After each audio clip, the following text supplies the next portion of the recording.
Congrats Anuradha for your success. Thank you sir. So ఎప్పుడు passed out, ఏం చదివారు? 2013 passed out. Non technical మీద work చేశాను. ఓకే.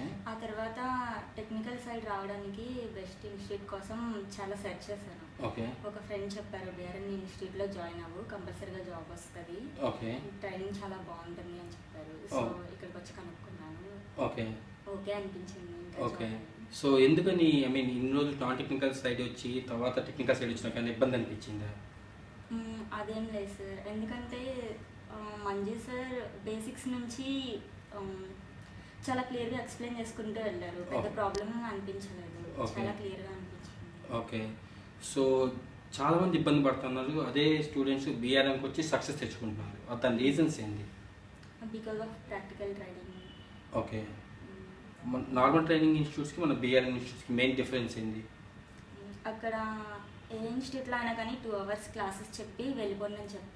ఓకే. వెళ్ళిన తర్వాత మనమే చదువుకోవాలి, ఏదో నెట్లో చూసుకుంటారు, అలా చదువుకోవాలి. ఓకే. ప్రాక్టికల్ ట్రైనింగ్ అంటూ ఏముండదు, కానీ ఇక్కడ 8 hours మనకంటూ ఒక సిస్టమ్ ప్రొవైడ్ చేస్తారు. ఓకే. మనమే బాగా ప్రాక్టీస్ చేసుకోవచ్చు. ఓకే. ప్రాక్టికల్ ట్రైనింగ్ ఇక్కడ ఎక్కువ ఉంటుంది. ఓకే. మీరు జాయిన్ అయినప్పటి నుంచి ఇప్పటి వరకు ఎంతమంది జాబులు వచ్చినాయి? 60 members. 60 members. ఎవరైనా జాబ్ లేకుండా బయటకు వెళ్ళడం చేశారు ఇప్పటివరకు బీఆర్ఎం? ఓకే. సో జాబ్ లేకుండా ఇబ్బంది పడుతున్న వాళ్ళకి, మంచి కెరీర్ కావాలనుకున్న వాళ్ళకి నువ్వు ఇచ్చే సజెషన్ ఏంటి? బీఆర్ఎన్లో జాయిన్ అవ్వండి, జాబ్ తెచ్చుకోండి. Okay. Anyways, thanks for your feedback and all the best for your future.